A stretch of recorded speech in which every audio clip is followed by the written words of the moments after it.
Here we go. At Harvard Extension School, there's more to the student experience than you think, like access to our expert faculty, the chance to work with driven students from around the world, and the opportunity to advance your career with new skills you can apply today.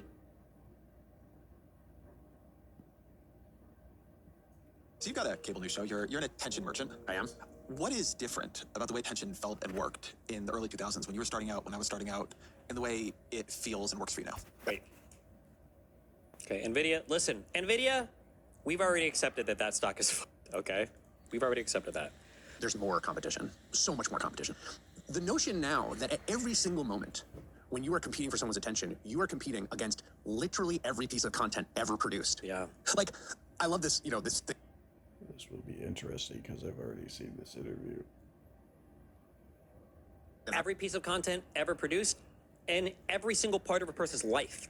Like, think about it. Oh, did that one guy, Lynch, was he the one to decide? Was he the one who was complaining about cell phones? I think he might have been complaining about, like, if you watch a movie on your cell phone, that doesn't count. Or was that Scorsese?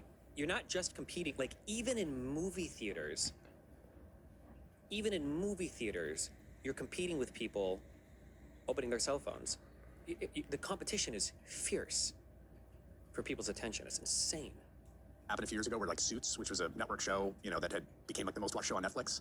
And it's like, it never would have occurred to me back in 2013 that, like, I might be fighting for eyeballs with someone watching Suits. In every single moment that you are trying to get someone's attention now, the totality of human content is the library of your competition. Yeah. And that was not true in two. With that, and I want to sort of take those in two parts, because I think the politics is actually worth taking a second with. Mark Robinson ran for governor of North Carolina. He was already elected as statewide as a lieutenant governor. Said lots of outrageous things all the time.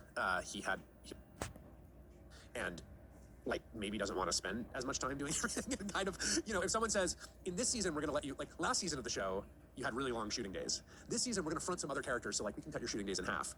Like, I think there's a little bit of that happening now. I want to ask about the Democrats in relationship to this.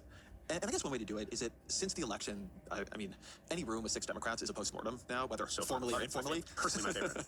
I'd like to keep this going for years. There are parts of the postmortem that are divisive in the party, right? Yep. Did they, move too far left, or actually did they moderate too much? And what about Gaza? And the one that every room of this and everybody agrees on is, and it's always said the same way, is that Democrats have a media problem. Yeah. I'm curious what you think that means. Well, I think there's two components.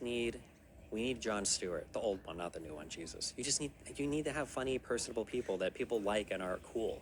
Like, it's soy and shitty to be not even just a progressive, but even a liberal. It's like soy and shitty. Like, if you think of liberal, it's like, oh boy, time to put away the fun words, and now it's time to be boring, and land acknowledgements and pronouns and blah, blah, blah. And it's like, oh, here are the conservatives. Hell yeah. Bust out the slurs and the fucking Trump clips, baby. Let's fucking go. Hey, like, buddy. it's just like cringe and boring. Democrats have a media problem. Yeah. Hey, look, what do you know? I'm curious what you think that means. Well, I think there's two. Sounds like Steven wants me to run as a Democrat. Too bad that's not happening. LMFAO.